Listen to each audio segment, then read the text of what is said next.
Dans notre mémoire, le Moyen-Âge, c'est toujours la violence, la misère et l'obscurantisme. Une époque sans pitié. À table, ce seraient des dissettes à perpétuité pour les gueux, un peu de pain s'il y en a, et des festins sans fin pour quelques princes et gens de dames. Mais évidemment, tout n'est pas si noir. En Europe, le Moyen-Âge a appris la médecine, l'algèbre et aussi la cuisine. Entre l'an 1000 et le XVe siècle, nos aïeux sont devenus des consommateurs éclairés. Ils ont inventé les régimes dissociés, les goûts du terroir et même les livres de cuisine. Et ce savoir, ils nous l'ont transmis.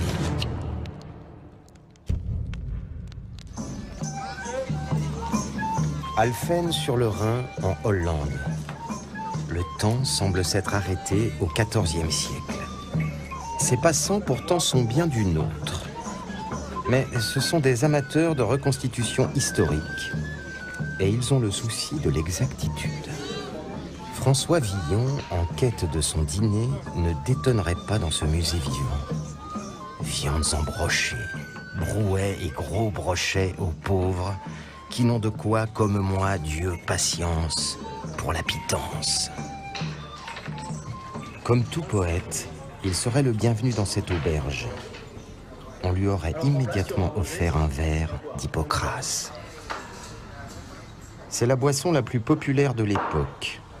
Un vin rouge, adouci la plupart du temps avec du miel, et dans lequel on a rajouté de la cannelle et du gingembre. Les historiens estiment que dès le XIIIe siècle, la consommation de vin atteint 2 à 3 litres par jour et par personne. Mais il est toujours jeune et ne titre pas plus de 5 à 6 degrés. Les grands crus sont encore rares. Les vins les plus appréciés viennent d'Auxerre ou de la région de Bordeaux. On préfère les pinots au gamay, mais l'important quand on choisit son vin, au Moyen-Âge, c'est de savoir comment il est pressé. Comme on peut le voir sur cette tapisserie du Musée national du Moyen-Âge, effectivement, il y a 2 manières assez distinctes, en fait, de produire le vin. Il y a le fait de simplement le fouler au pied, ça produit un vin qui est considéré comme le meilleur, le vin de Mergoutte. Et puis il y a le fait de le presser, qui produit alors là un vin sans doute de moindre qualité, parce que la rafle est restée à l'intérieur, un vin qui est plus teinté, un vin plus épais et plus foncé, pour des classes inférieures de la société. Donc vous voyez, rien que dans la production du vin, déjà, il y a une différence. Avec ou sans Mergoutte, Villon, lui, aurait fait rire la compagnie en disant que la danse vient de la panse. Et il aurait attendri l'aubergiste en lui contant la ballade des dames du temps jadis. Et il aurait gagné sa pitance, en l'occurrence, une bonne écuelle de soupe.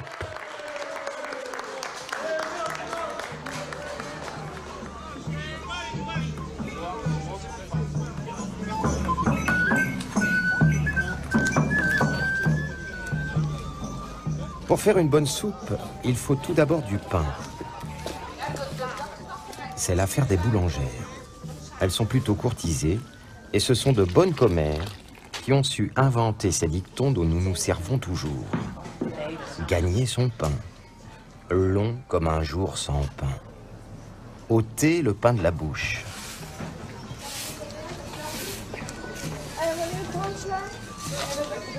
Les pâtes sont fabriquées à base de mélange de céréales. Le froment donne des pains les plus clairs, destinés aux nobles. Le peuple se contente de seigle ou d'avoine. Mais toutes ces céréales portent un seul nom, le blé.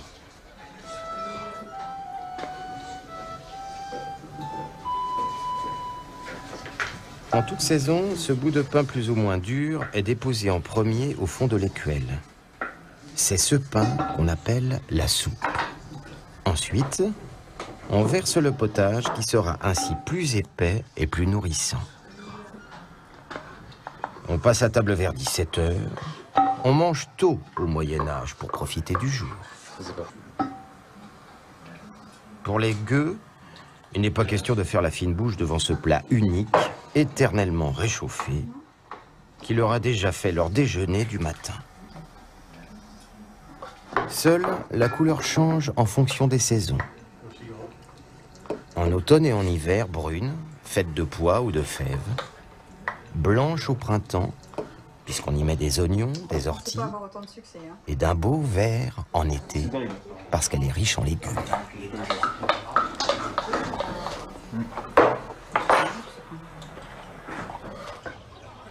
En soupe ou pour accompagner tout autre plat, le pain est l'aliment indispensable de la table médiévale, particulièrement quand il s'agit de déguster un bon morceau de viande.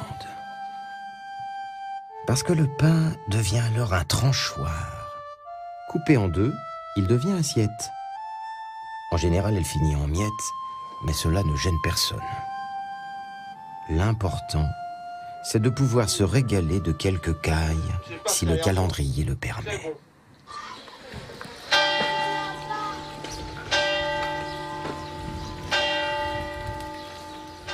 Que l'on soit chez les riches ou chez les pauvres, les périodes de jours maigres, imposées par la toute-puissante Église catholique, sont en effet très strictement observées. Ces jours maigres où l'on ne peut pas manger de viande représentent environ un tiers des jours de l'année. On arrive à un nombre de jours vraiment énorme, 140, 150, voire 160 jours par an. Mais il n'y a pas de règle générale, parce qu'au Moyen-Âge, les églises suivent aussi des obligations locales. Mais grosso modo, on peut dire qu'au moins un tiers des jours de l'année sont des jours de carême ou d'abstinence.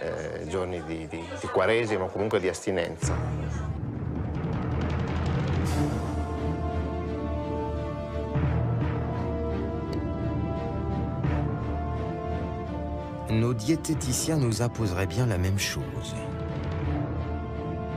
En dissociant graisses et glucides, nos aïeux pratiquaient un des régimes les plus sains qui soient. En prime, pour gagner leur salut en gardant leur santé, ils marchaient. Tous les ans, et c'est énorme pour le XIIIe ou le XIVe siècle, 500 000 pèlerins prenaient les routes de Saint-Jacques de Compostelle. On les appelait les jacquaires.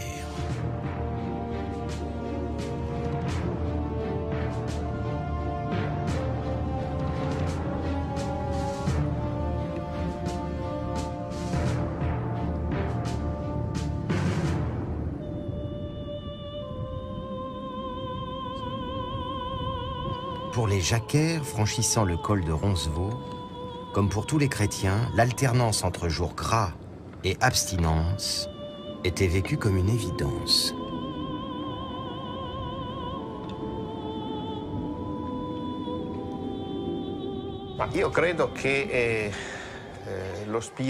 Je pense que l'esprit et la mentalité pendant le Moyen-Âge, pour ce qui concerne ces alternances alimentaires, sont très simples.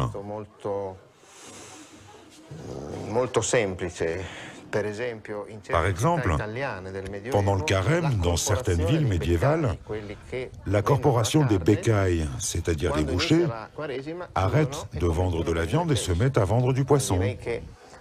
Je dirais que la société médiévale n'a pas vécu cette bataille entre carême et carnage d'une façon particulièrement traumatisante.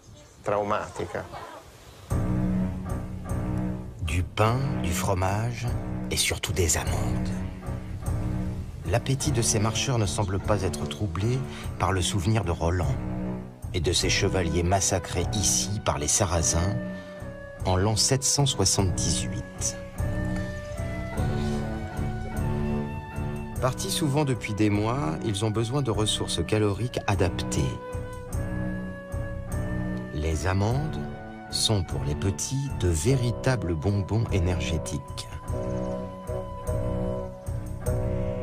Il n'y a pas encore de beurre, mais du saindoux ou de la graisse. Douceur auquel il faudra renoncer les vendredis, avant Pâques ou au gré des interdits religieux. Pour passer outre, l'Église distribue avec parcimonie des dispenses aux femmes enceintes, aux enfants parfois, aux malades et aussi à ses propres serviteurs.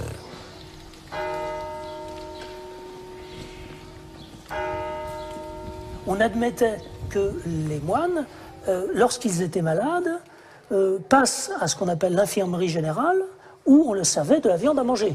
Donc la viande faisait partie en quelque sorte de la thérapie.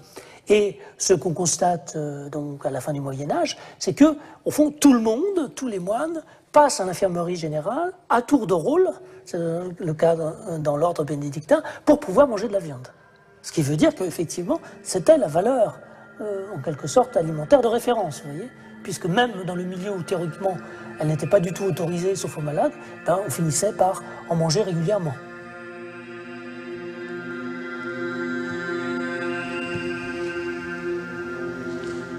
Ainsi donc, les moines trichaient un peu.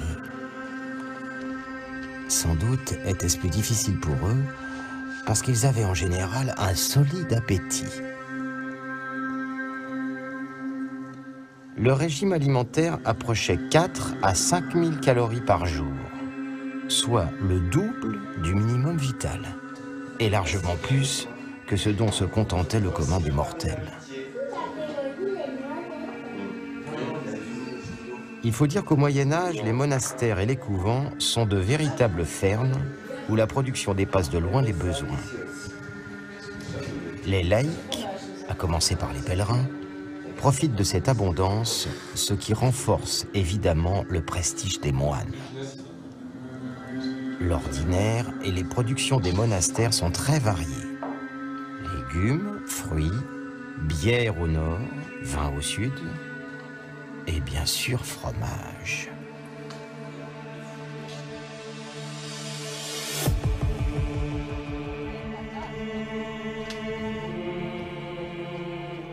Aujourd'hui, il y a toujours des pèlerins à Roncevaux et toujours des fromages qui les attendent. Mais ce ne sont plus les moines qui s'occupent directement de la production. C'est leur fromager, Nicolas Caminet. Ce qui ne dérange absolument pas l'héritier spirituel des lieux. Il s'agit de pouvoir offrir à toutes les personnes passant dans le monastère un produit purement traditionnel de cette région. Ils ne doivent pas repartir seulement avec des bons souvenirs du monastère, mais aussi avec des produits fabriqués ici. Donc ce fromage sert également à faire notre renommée et notre publicité.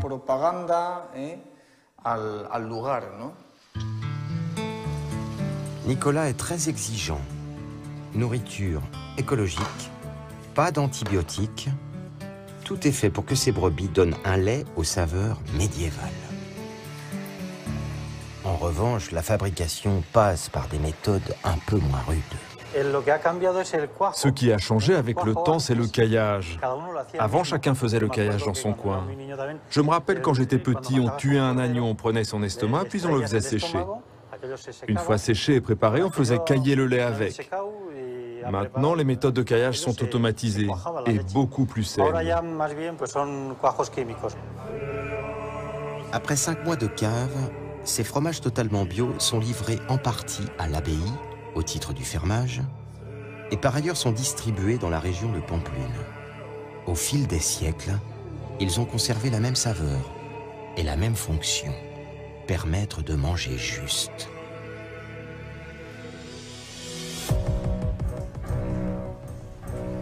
Contrairement aux idées reçues, nos aïeux avaient un souci permanent d'équilibre.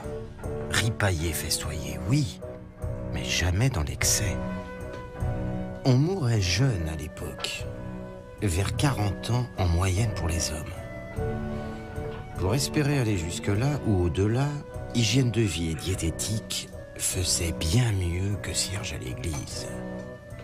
L'idée est très répandue que l'alimentation, c'est un moyen non seulement d'assurer la conservation de la santé, donc elle a une vertu en quelque sorte préventive, celle d'éviter les maladies, c'est aussi quelque chose que nous pensons aujourd'hui, bien sûr, mais qu'elle a aussi une vertu curative, c'est-à-dire qu'une alimentation appropriée peut permettre de combattre telle ou telle maladie.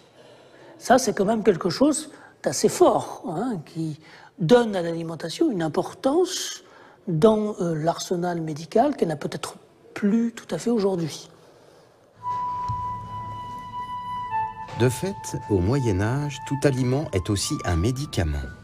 Les herbes, les épices, les légumes, les viandes sont considérés avec autant de sérieux que nos traitements pharmaceutiques contemporains. Selon une théorie héritée de la médecine grecque de l'Antiquité, reprise par les médecins arabes, toutes les maladies sont dues à un déséquilibre des humeurs du corps qu'il est possible de corriger en utilisant à bon escient des aliments ayant comme nature essentielle le chaud, le froid, le sec ou l'humide. Les fiévreux, ceux qui avaient des fièvres, dans ces siècles-là, dans les régions méditerranéennes, il y avait beaucoup de malaria. Donc la fièvre était quelque chose d'assez courant, d'assez répandu. On prétendait la combattre avec, par exemple, un régime de salade, parce que les salades étaient très froides. Alors les salades, en règle générale, strictement impossible. Hein, beaucoup trop froid, dangereux pour la santé, trop long à digérer. Mais si on est malade de fièvre, oui, là c'est possible.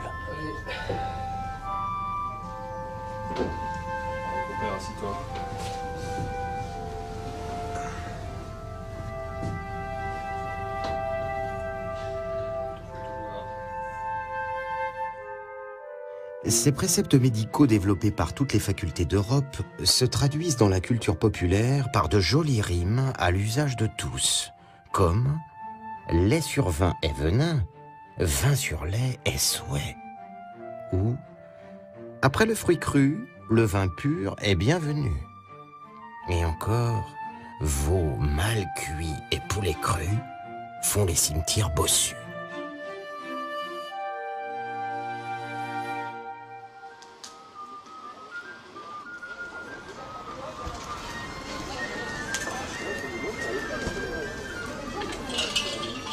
La recherche de l'équilibre alimentaire dans le monde médiéval ne se limite pas seulement à des règles diététiques. Pour se bien porter, on recherche aussi des produits sains et frais. En matière d'hygiène, les mesures sont déjà draconiennes. Ce marché, parfaitement reconstitué par des passionnés d'histoire médiévale, sous les murailles de la ville de Dinan, est un lieu idéal pour en juger. Prenez le poisson, par exemple. En dehors des pièces très fraîches et très chères réservées aux élites, il faut absolument que le poisson soit parfaitement conservé. Celui qui s'y prête le mieux, c'est le hareng. Bien avant les pêches industrielles, les bancs étaient tellement impressionnants en mer du Nord qu'un envoyé du roi Charles VI lui affirme qu'ils sont tant nombreux qu'on peut les tailler à l'épée. À partir du XIIIe siècle, les pêcheurs hollandais ont l'idée de préparer les harengs directement à bord. Dès leur arrivée au port, ils sont entassés dans un petit tonneau, entre des couches compactes de sel. Ce sont des harengs caqués. Ils peuvent ainsi se conserver plus d'1 an et voyager dans toute l'Europe, en assurant au passage la fortune des marchands hollandais. Mais caqué ou fumé, ce compagnon obligé des jours maigres finira par lasser. À la fin du Moyen-Âge, il sera détrôné par la morue pour quelques deniers de plus. Côté boucherie, on découpe avant qu'il ne fasse trop chaud. Jamais de bovin, réservé au lait ou au charrue, mais du porc, du chevreau, de l'agneau, toujours irréprochable de fraîcheur. Un boucher intoxiquant ses clients risque gros. La colère de la foule, le pilori, voire le gibet. Contrairement aux idées reçues, on s'imagine souvent que les gens au Moyen-Âge mangeaient de la viande avariée, qu'on ajoutait des épices pour masquer ce goût de viande avariée. On vendait la viande très fraîche. Ça, c'est une certitude. On a retrouvé tous les règlements de boucherie dans toutes les villes occidentales ou méditerranéennes. Et ces règlements sont absolument formels sur les délais de vente de la viande. Du matin. Cette viande à nos palais semblerait proprement immangeable. Trop fraîche, pas assez racise, et pour cause. La règle la plus fréquente, c'est d'abattre la bête sur le point de vente aux yeux de tous et de la vendre rapidement, c'est-à-dire au plus tard le lendemain. Une fois la viande réglée directement ou à tempérament par une petite marque sur la taille, qui est l'ancêtre de nos cartes de crédit, on utilise différentes techniques de conservation. Qu'on choisisse de rôtir la viande, de la frire ou de la mijoter, d'abord on la fait toujours bouillir. Et peut-être que ce bouillir, en fait, c'était comme une sorte de blanchiment, c'est-à-dire on plonge cette viande un petit peu gluante dans l'eau bouillante pour en fait la laver, la nettoyer, avant de la préparer. Dès le milieu du XIIIe siècle, dans des villes de plus en plus peuplées, les citadins ne connaissent plus vraiment la provenance des produits. Mais ils deviennent aussi de vrais consommateurs, préoccupés par la qualité de ce qu'ils vont manger. L'Église, parfois, les guide un peu. Par exemple pour le pourceau, dont le Moyen-Âge est particulièrement friand. Le calendrier chrétien ordonne leur abattage exclusivement entre Toussaint et Mardi Gras. Tout simplement parce que l'absence de mouches rend à ce moment-là sa conservation plus sûre.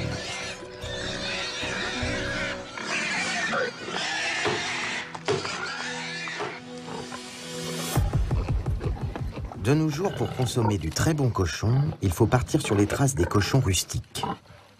En France, il n'en reste plus que 5 races, dont le porc de Bayeux. Il était déjà présent sur la monumentale tapisserie de la ville. Il a failli totalement disparaître, mais il renaît depuis quelques années, grâce à Nathalie Jumelin notamment, éleveuse de mère en fille. Elle produit actuellement 120 porcelets par an, nourris uniquement à l'orge, avec un petit secret en prime. Ah mon Dieu, c'est beau. Le porc de Bayeux a une particularité, il peut absorber des quantités de lait sans inconvénient. C'est-à-dire que ça ne lui donne pas de diarrhée. Il a, au niveau de la digestion, une acidité qui lui permet de l'ingérer correctement. Cette particularité l'a, hélas pour lui, rendu délicieux. Au Moyen-Âge, les immenses oreilles et la fameuse robe noire et blanche du vêtu de soie, comme on l'appelait, n'attendrissaient absolument personne. Au contraire, tout le monde salivait. Mais aujourd'hui, lorsque les mâles atteignent une centaine de kilos, il arrive toujours un moment que Nathalie n'aime pas beaucoup. Ils ont chacun leur papouille parce que, parce que je les aime, je crois. Voilà, c'est tout. Bon, c'est vrai que je m'attache moins à des charcutiers parce que bon, leur vie n'est pas du tout la même. Hein. Une truie, je vais la garder longtemps, elle va me faire des petits, donc tandis qu'un charcutier, on connaît sa faim.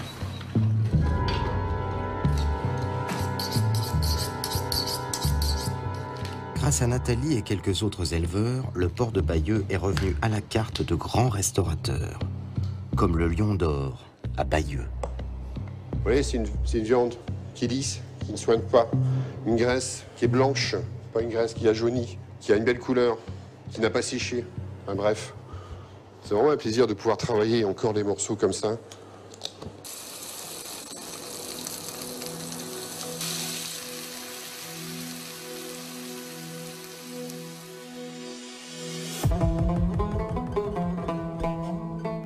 Sur toutes les tables d'Europe médiévale règne une autre passion, celle des épices. On en saupoudre les 3/4 des plats et leur progression coïncide avec celle de l'influence du monde arabe. Les 200 ans de croisade de l'Occident pour s'emparer de Jérusalem ont ouvert de multiples routes aux marchands vers le Moyen-Orient et jusqu'au cœur de l'Asie centrale.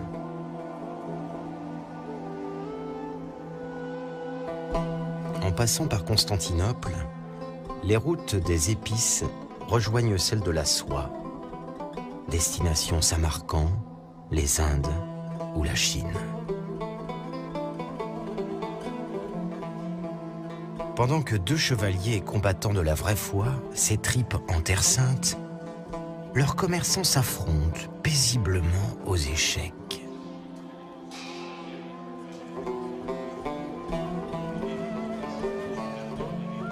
Dans la perspective de belles affaires, le marchand chrétien de Venise n'hésitait jamais à entrer sous la yourte de l'infidèle turkmène pour découvrir et négocier ses trésors. Alors, au moment des croisades, les épices qui ont surtout enthousiasmé les Occidentaux, ça a été la cannelle, la noix muscade, avec son massif autour également, qui était très important et très parfumé, le gingembre, les cardamomes, il y avait plusieurs cardamomes, les grandes et les petites cardamomes, les poivres, là c'est du poivre noir, mais il y avait également des poivres longs qui étaient comme ça, et des poivres ronds qui étaient des cubettes, qui étaient des petites grosses boules. Et puis il y avait évidemment le clou de girofle, les galangas, qui sont des choses qui viennent de l'Orient.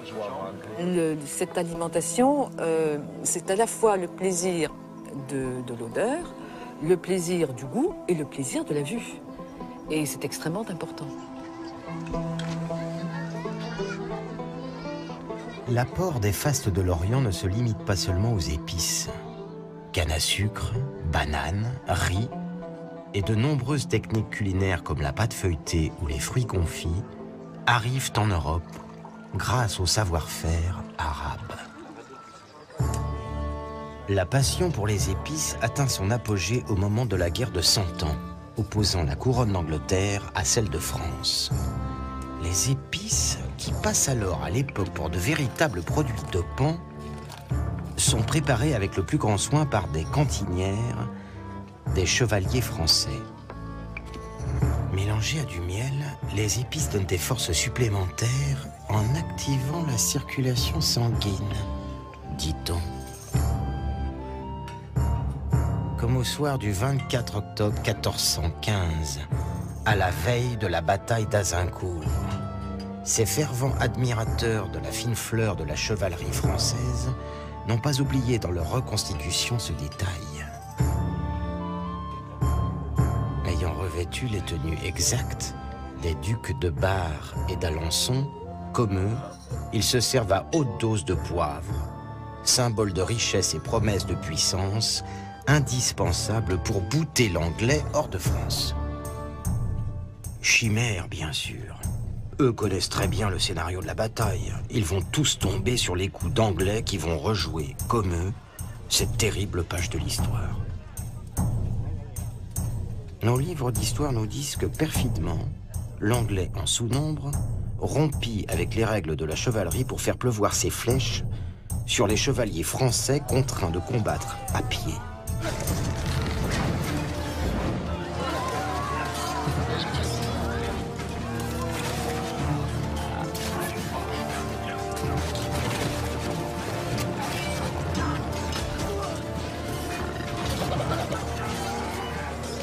Trop lourd, ils se firent massacrer par les coutilliers d'Henri V. Les livres nous disent un peu moins que les Français se sont bassement vengés.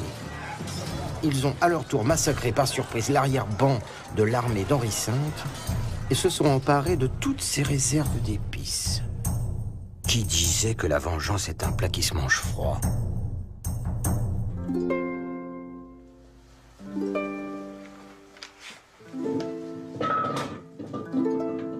Au Moyen-Âge, il arrivait donc que l'on meure vite et violemment. Mais on sait vivre aussi, en croisant les plaisirs de la chair et ceux de la chair. Le Moyen-Âge fortuné a ainsi adoré les étuves, une sorte de hammam très accueillant aux amoureux. On s'immerge dans l'eau chaude et la fière corporation des étuvières s'occupe des soins du corps en proposant des gourmandises et du vin.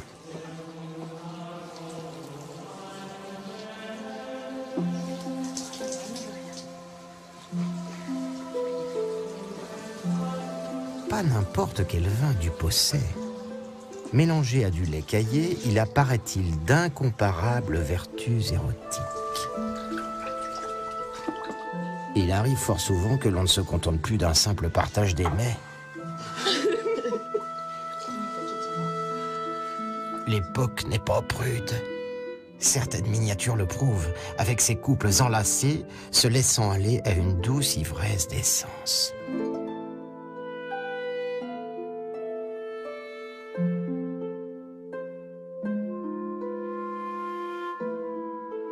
Ces pratiques libertines se popularisent avec l'ouverture dans les villes d'étuves publiques.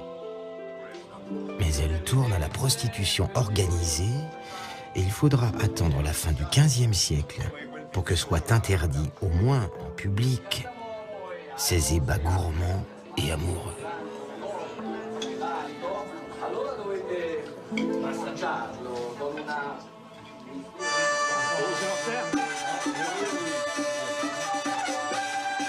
Au XVe siècle, un nouveau personnage apparaît dans les grandes maisons. L'écuyer de cuisine, qui préfigure nos chefs contemporains. Il a droit à ses propres armoiries, mais son devoir est de séduire les palais de son suzerain et de ses convives. L'un de ses écuyers a laissé son nom à la postérité. C'est Guillaume Tirel, dit Taillevent. Premier écuyer de cuisine du roi Charles V, il a eu l'idée géniale pour l'époque de réunir dans un livre les meilleures recettes du XIIIe et du XIVe siècle. C'est la première fois, au fond, dans l'histoire, qu'il y a la conjonction entre un grand cuisinier et un livre de cuisine. Jusqu'à présent, c'était plutôt, notamment dans l'Antiquité, l'œuvre de gastronome, les livres de cuisine, pas l'œuvre de cuisinier. La nouveauté du Moyen-Âge, c'est que c'est l'œuvre de cuisinier. Et le premier best-seller culinaire en Europe occidentale, c'est celui de Taillevent, c'est Le Viandier, qui va être édité jusqu'au milieu du XVIIe siècle. Or, il a été écrit au tout début du XIVe siècle. Donc c'est quand même une belle longévité qu'on souhaiterait à beaucoup des productions des chefs actuels. Le blason de Taillevent arborait fièrement 3 marmites sur fond Garance. Au château du Colombier, à Salles, la Source, Fabien Muller, cuisinier d'aujourd'hui mais passionné d'histoire, rêve peut-être à celui qu'il se choisirait s'il était vraiment l'écuyer Martin au service du seigneur de la Panouse en l'an de grâce 1427. Écuyer Martin d'un jour, il connaît très bien le livre de Taillevent et va officier de ce pas dans l'esprit de son maître. Son repas commence au potager.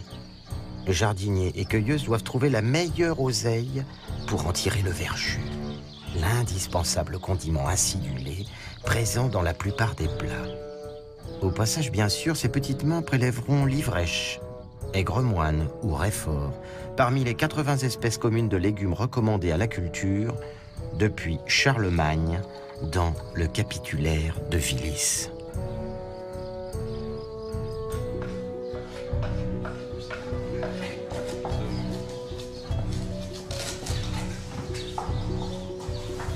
L'écuyer Martin affectionne particulièrement l'acide du verjus d'oseille, qui donnera la note de saveur finale à sa spécialité, le chaudin de porc.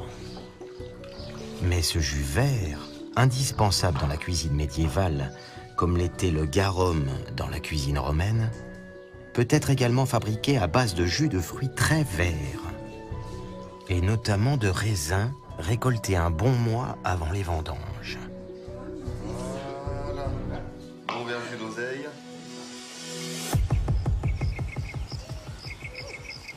Ce condiment immémorial tente aujourd'hui un timide retour, très précisément depuis le domaine de Siorac, dans les environs de Bergerac.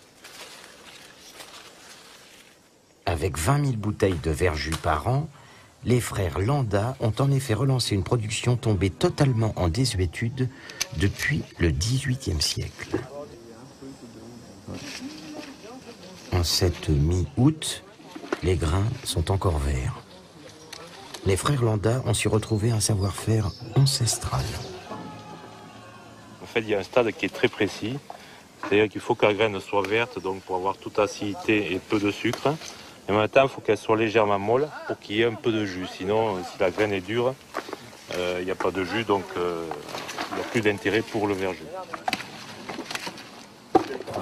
Après traitement, pour éviter toute fermentation, ce verjus trouve des clients dans le monde entier, même si sa saveur n'est plus exactement médiévale. On peut imaginer que les raisins à l'époque du Moyen-Âge étaient beaucoup plus acides, beaucoup plus acerbes, et peut-être permettaient de produire un verjus qui allait mieux se conserver que le verjus d'aujourd'hui. Acide ou acerbe. Avec du poisson ou de la viande, comme ici avec un simple foie gras poêlé, les vertus de ce jeune ancêtre sont idéales pour marier goût et digestion.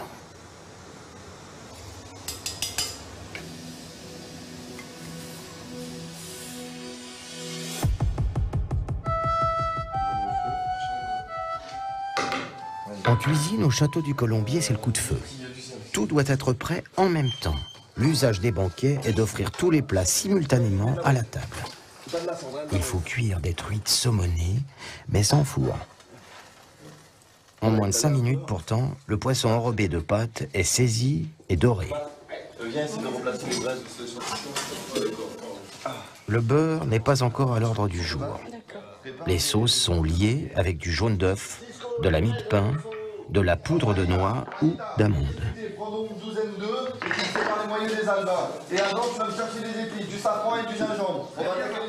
Il faut maintenant lancer le fameux chaudin de porc de Maître Martin. Le rôtisseur a déjà fait revenir une bonne livre de saucisses dans du saindoux. Ensuite, il faut généreusement les arroser de 80 centilitres de vin. Du claret, très doux, à base de miel. C'est parti pour mijoter 20 minutes à feu doux. Le légumier, de son côté, a pilé 2 pincées de gingembre, de poivre et de safran avec de la mie de pain.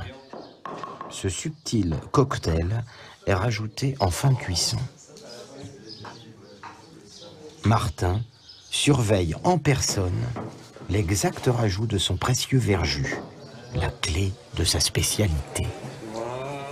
Enfin, 1 minute avant de servir, il conviendra simplement de briser 2 jaunes d'œufs en remuant constamment. Ce soir, pour ce festin, l'écuyer a mis les petits plats dans les grands. Bastet de poisson, fricato de porc, brouet à la cannelle et surtout son chef-d'œuvre suzerain, ce chaudin qui embaume déjà tout le château.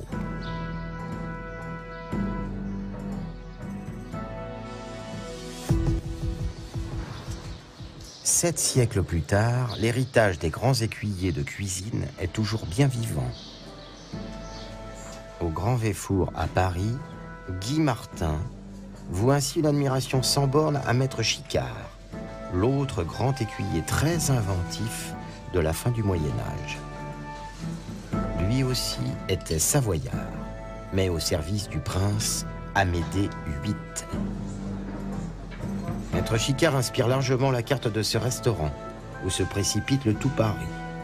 Il propose ainsi régulièrement une roséole de porc, préparée exactement comme en 1420. Il lui faut pour cela travers de porc, cannelle, figue, pruneaux, dattes, gingembre et pignons, pour rendre hommage à l'écuyer du prince de Savoie.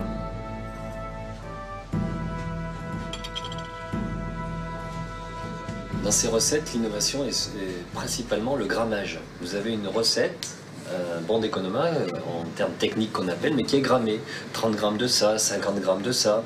Et puis, au-delà de ce grammage, qui est vraiment une référence pour l'époque, et qui permet à tout un chacun de pouvoir réaliser une recette à la maison, il y a cette notion divine qui intervient, du beau, pour que l'ingrédient, on prenne l'ingrédient au meilleur moment, qu'il soit mûr, qu'il soit goûteux. Donc c'est quelque chose de vraiment nouveau dans les livres de l'époque. Je dirais Maître Chicard, moi, m'a aidé dans ces notions divines du beau, du bon. Ça reste une référence pour, quand on cuisine aujourd'hui, c'est en même temps donner le meilleur de soi-même. C'est donner le meilleur de soi-même, c'est d'aller au fond dans une recette. Et ça aussi, c'est important au-delà même de l'ingrédient et de cette philosophie de préparer. Guy Martin à ses fourneaux se dit souvent que Maître Chicard, du haut de son 15e siècle, avait déjà tout compris.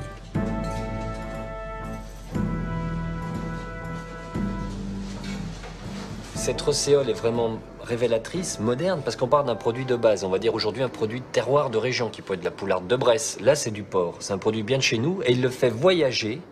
Il amène le rêve par les épices qu'il apporte. Et en même temps, il rassure et il donne quelque chose de magnifique en joignant des feuilles d'or.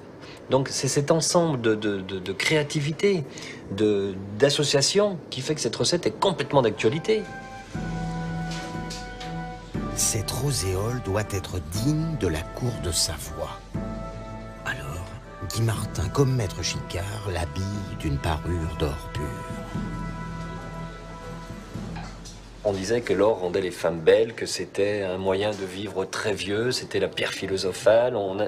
Et c'est vraiment cette période, au Moyen-Âge, où on utilise des pierres précieuses. Donc là, c'est vraiment une recette, on est dans le jus, on est dans la recette de l'époque de 1420 du 15e. Et surtout des amandes. L'appétit de ces marcheurs ne semble pas être troublé par le souvenir de Roland et de ses chevaliers massacrés ici par les Sarrasins en l'an 778. Partis souvent depuis des mois, ils ont besoin de ressources caloriques adaptées. Les amandes sont pour les petits de véritables bonbons énergétiques. Il n'y a pas encore de beurre, mais du saindoux ou de la graisse. Douceur auquel il faudra renoncer les vendredis, avant Pâques ou au gré des interdits religieux. Pour passer outre, l'Église distribue avec parcimonie des dispenses aux femmes enceintes, aux enfants parfois, aux malades et aussi à ses propres serviteurs.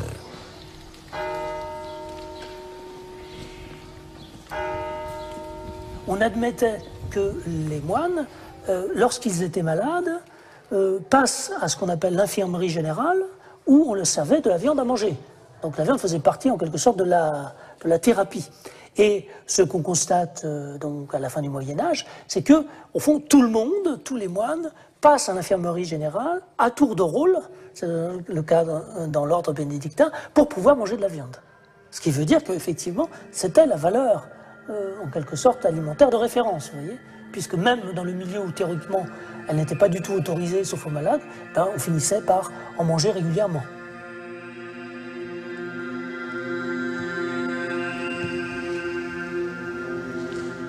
Ainsi donc, les moines trichaient un peu. Sans doute était-ce plus difficile pour eux, parce qu'ils avaient en général un solide appétit.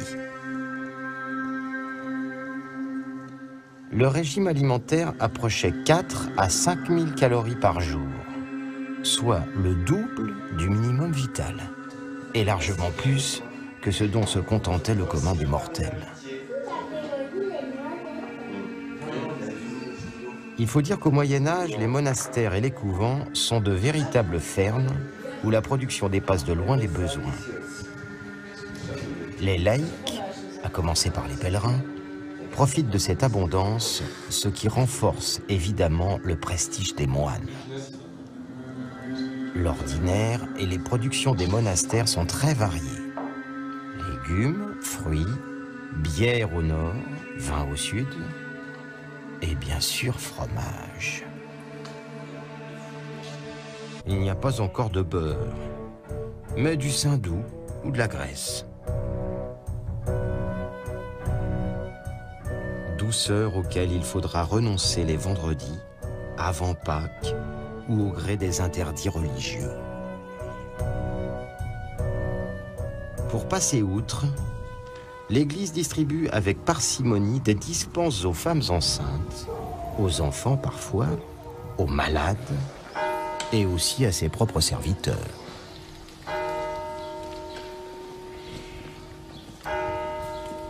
On admettait que les moines, lorsqu'ils étaient malades, passent à ce qu'on appelle l'infirmerie générale, où on leur servait de la viande à manger.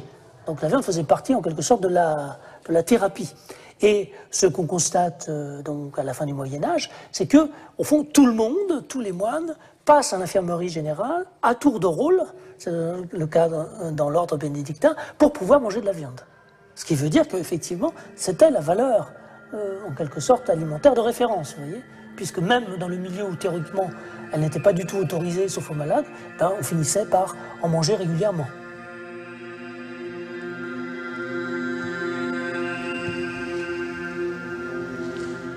Ainsi donc, les moines trichaient un peu. Sans doute était-ce plus difficile pour eux, parce qu'ils avaient en général un solide appétit. Le régime alimentaire approchait 4 à 5 000 calories par jour, soit le double du minimum vital, et largement plus que ce dont se contentait le commun des mortels. Il faut dire qu'au Moyen-Âge, les monastères et les couvents sont de véritables fermes où la production dépasse de loin les besoins. Les laïcs, à commencer par les pèlerins, profitent de cette abondance, ce qui renforce évidemment le prestige des moines. L'ordinaire et les productions des monastères sont très variées. Légumes, fruits, bière au nord, vin au sud, et bien sûr fromage.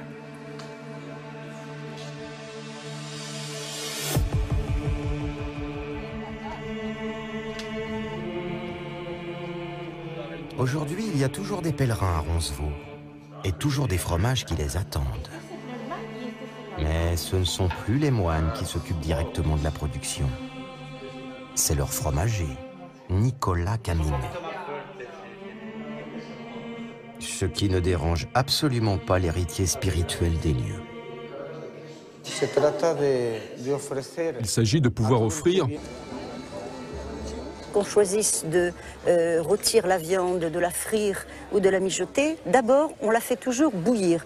Et peut-être que ce bouillir, en fait, c'était comme une sorte de blanchiment, c'est-à-dire on plonge cette viande un petit peu gluante dans l'eau bouillante pour en fait la laver, la nettoyer, avant de la préparer. Dès le milieu du XIIIe siècle, dans des villes de plus en plus peuplées, les citadins ne connaissent plus vraiment la provenance des produits. Mais ils deviennent aussi de vrais consommateurs, préoccupés par la qualité de ce qu'ils vont manger. L'Église, parfois, les guide un peu. Par exemple pour le pourceau, dont le Moyen-Âge est particulièrement friand. Le calendrier chrétien ordonne leur abattage exclusivement entre Toussaint et Mardi Gras. Tout simplement parce que l'absence de mouches rend à ce moment-là sa conservation plus sûre.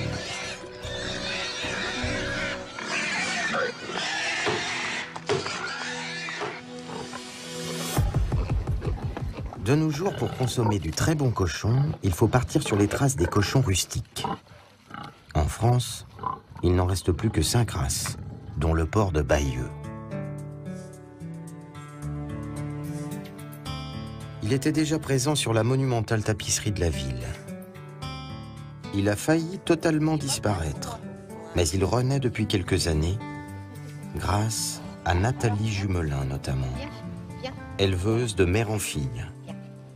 Elle produit actuellement 120 porcelets par an, nourris uniquement à l'orge, avec un petit secret en prime. Ah mon Dieu, c'est beau. Le porc de Bayeux a une particularité, il peut absorber des quantités de lait sans inconvénient. C'est-à-dire que ça ne lui donne pas de diarrhée. Il a, au niveau de la digestion, une acidité qui lui permet de l'ingérer correctement. Cette particularité l'a, hélas pour lui, rendu délicieux. Au Moyen-Âge, les immenses oreilles et la fameuse robe noire et blanche du vêtu de soie, comme on l'appelait, n'attendrissaient absolument personne. Au contraire, tout le monde salivait.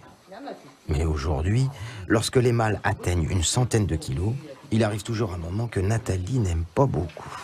Ils ont chacun leur papouille parce que, parce que je les aime, je crois. Voilà, c'est tout. Bon, c'est vrai que je m'attache moins à des charcutiers parce que bon, leur vie n'est pas du tout la même. Une truie, je vais la garder longtemps, elle va me faire des petits, donc... Prince et gens de dames.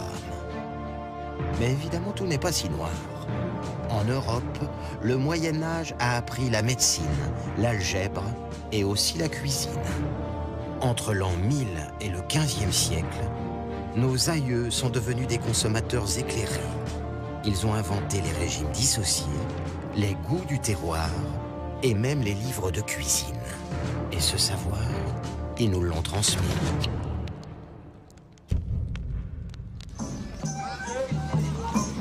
Alphen sur le Rhin, en Hollande. Le temps semble s'être arrêté au XIVe siècle. Ces passants pourtant sont bien du nôtre. Mais ce sont des amateurs de reconstitution historique. Et ils ont le souci de l'exactitude. François Villon, en quête de son dîner, ne détonnerait pas dans ce musée vivant.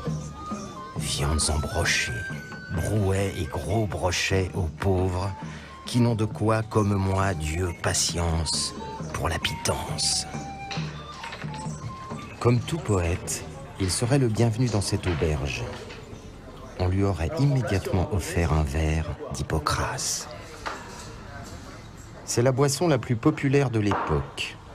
Un vin rouge, adouci la plupart du temps avec du miel, et dans lequel on a rajouté de la cannelle et du gingembre. Les historiens estiment que dès le XIIIe siècle, la consommation de vin atteint 2 à 3 litres par jour et par personne. Mais il est toujours jeune et ne titre pas plus de 5 à 6 degrés. Les grands crus sont encore rares. Les vins les plus appréciés viennent d'Auxerre ou de la région de Bordeaux. On préfère les pinots au gamay, mais l'important quand on choisit son vin, au Moyen-Âge, c'est de savoir comment il est pressé. Comme on peut le voir sur cette tapisserie du Musée national du Moyen-Âge, effectivement, il y a 2 manières assez distinctes, en fait, de produire le vin. Il y a le fait de simplement le fouler au pied, et ça produit un vin qui est considéré comme le meilleur, le vin de Mergoutte. Et puis il y a le fait de le presser, qui produit, alors là, un vin sans doute de moindre qualité, parce que la rafle est restée à l'intérieur, un vin qui est plus teinté, un vin plus épais et plus foncé, pour des classes inférieures de la société. Donc vous voyez, rien que dans la production du vin, déjà, il y a une différence. Avec ou sans Mergoutte, Villon, lui, aurait fait rire la compagnie en disant que la danse vient de la panse. Et il aurait attendri l'aubergiste en lui contant la ballade des dames du temps jadis. Du XVIIe siècle. Or, il a été écrit au tout début du XIVe siècle. Donc c'est quand même une belle longévité qu'on souhaiterait à beaucoup des productions des chefs actuels. Le blason de Taïwan arborait fièrement 3 marmites sur fond Garance. Au château du Colombier, à Salles, la Source, Fabien Muller, cuisinier d'aujourd'hui mais passionné d'histoire, rêve peut-être à celui qu'il se choisirait s'il était vraiment l'écuyer Martin au service du seigneur de la Panouse en l'an de grâce 1427. Écuyer Martin d'un jour, il connaît très bien le livre de Taïwan et va officier de ce pas dans l'esprit de son maître. Son repas commence au potager. Jardiniers et cueilleuses doivent trouver la meilleure oseille pour en tirer le verjus, l'indispensable condiment acidulé présent dans la plupart des plats. Au passage, bien sûr, ces petites mains prélèveront l'ivrèche, aigre-moine ou raifort, parmi les 80 espèces communes de légumes recommandées à la culture depuis Charlemagne dans le capitulaire de Vilis.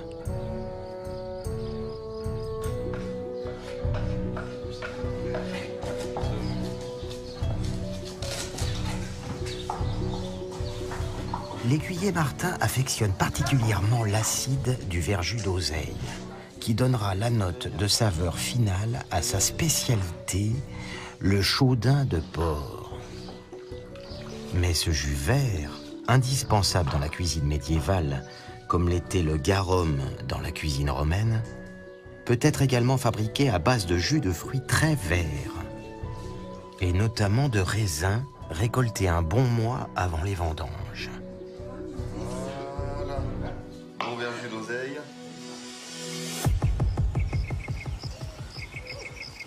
Ce condiment immémorial tend aujourd'hui un timide retour. Très précisément, depuis le domaine de Siorac, dans les environs de Bergerac. Avec 20 000 bouteilles de verjus par an, les frères Landa ont en effet relancé une production tombée totalement en désuétude depuis le XVIIIe siècle. En cette mi-août, les grains sont encore verts. Les frères Landa ont su retrouver un savoir-faire ancestral. En fait, il y a un stade qui est très précis, c'est-à-dire qu'il faut que la graine soit verte, donc pour avoir toute acidité et peu de sucre. Et en même temps, il faut qu'elle soit légèrement molle pour qu'il y ait un peu de jus. Sinon, si la graine est dure, il n'y a pas de jus, donc il n'y a plus d'intérêt pour le verjus. Après traitement pour éviter toute fermentation salivée. Mais aujourd'hui, lorsque les mâles atteignent une centaine de kilos, il arrive toujours un moment que Nathalie n'aime pas beaucoup. Ils ont chacun leur papouille parce que parce que je les aime, je crois. Voilà, c'est tout. Bon, c'est vrai que je m'attache moins à des charcutiers parce que bon, leur vie n'est pas du tout la même.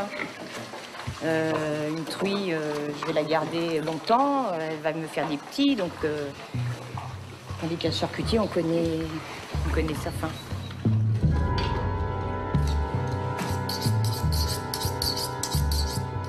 Grâce à Nathalie et quelques autres éleveurs, le port de Bayeux est revenu à la carte de grands restaurateurs, comme le Lion d'Or à Bayeux.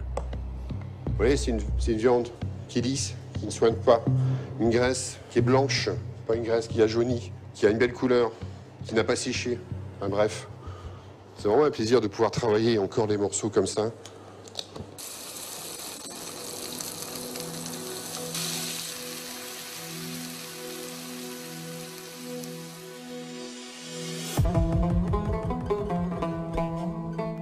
Sur toutes les tables d'Europe médiévale règne une autre passion, celle des épices.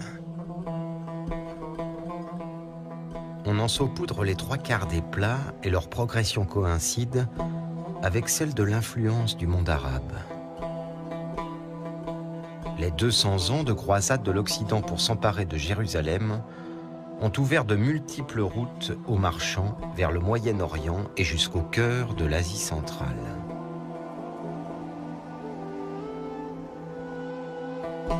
En passant par Constantinople, les routes des épices rejoignent celles de la soie, destination Samarcande, les Indes ou la Chine. Pendant que deux chevaliers combattants de la vraie foi s'étripent en Terre Sainte, leurs commerçants s'affrontent paisiblement aux échecs.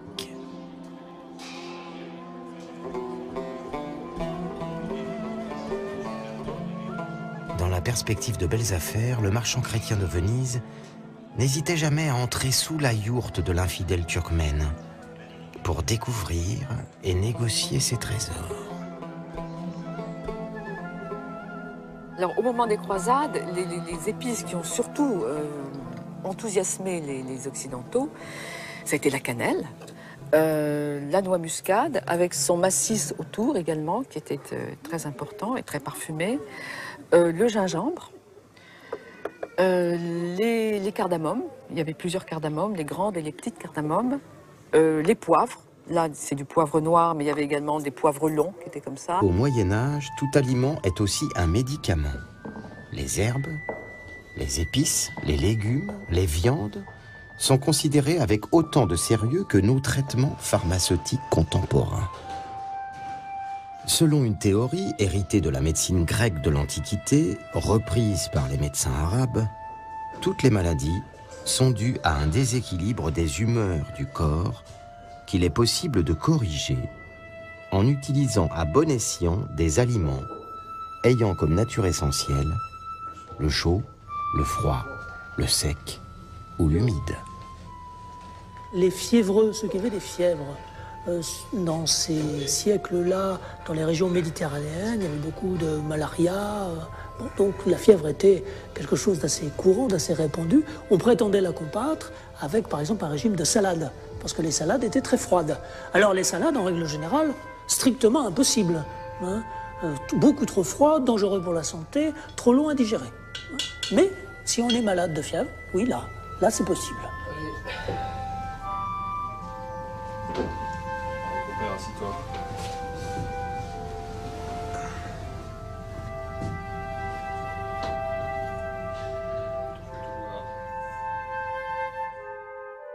Ces préceptes médicaux développés par toutes les facultés d'Europe se traduisent dans la culture populaire par de jolies rimes à l'usage de tous, comme « lait sur vin est venin, vin sur lait est souhait » ou « après le fruit cru, le vin pur est bienvenu » et encore « veau mal cuit et poulet cru font les cimetières bossus ».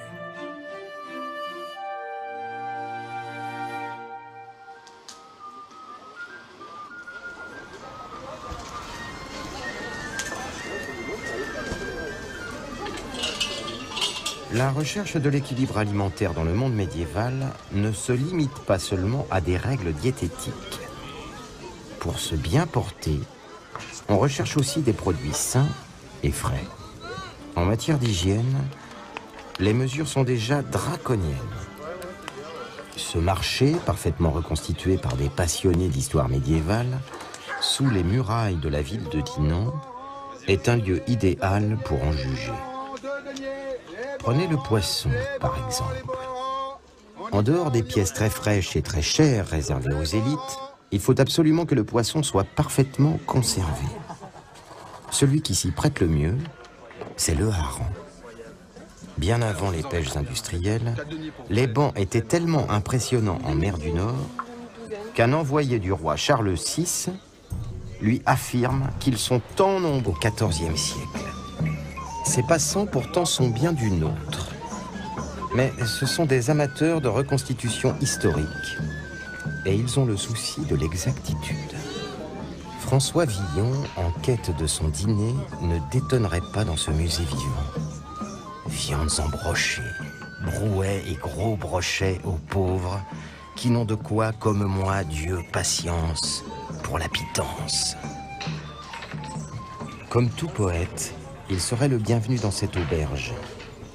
On lui aurait immédiatement offert un verre d'Hippocrate.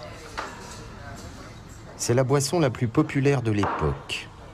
Un vin rouge, adouci la plupart du temps avec du miel, et dans lequel on a rajouté de la cannelle et du gingembre.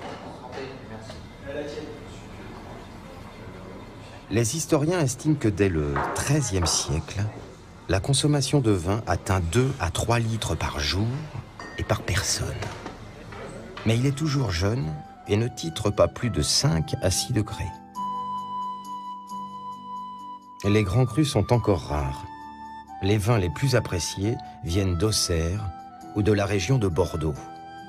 On préfère les pinots au gamay, mais l'important quand on choisit son vin, au Moyen-Âge, c'est de savoir comment il est pressé.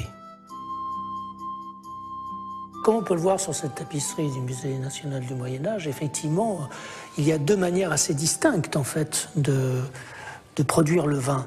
Il y a le fait de simplement le fouler au pied, ça produit un vin qui est considéré comme le meilleur, le vin de Mergoutte. Et puis il y a le fait de le presser, qui produit, alors là, un vin sans doute de moindre qualité, parce que la rafle est restée à l'intérieur, un vin qui est plus teinté, un vin plus épais et plus foncé, pour des classes inférieures de la société. Donc vous voyez, rien que dans la production du vin, déjà, il y a une différence. Avec ou sans Mergoutte, Villon, lui, aurait fait rire la compagnie en disant que la danse vient de la panse. Et il aurait attendri l'aubergiste en lui contant la ballade des dames du temps jadis. Et il aurait gagné sa pitance, en l'occurrence, une bonne écuelle de soupe.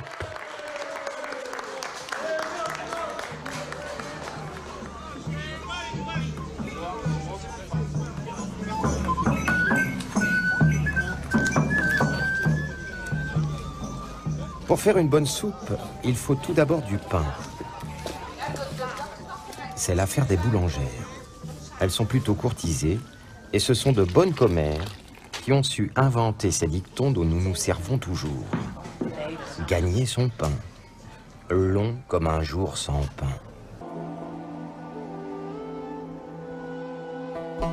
En passant par Constantinople, les routes des épices rejoignent celles de la soie. Destination Samarcande, les Indes ou la Chine.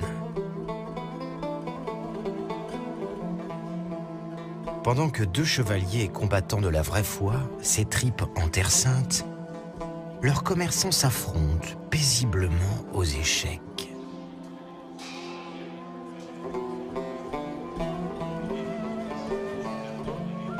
Dans la perspective de belles affaires, le marchand chrétien de Venise n'hésitait jamais à entrer sous la yourte de l'infidèle turkmène pour découvrir et négocier ses trésors.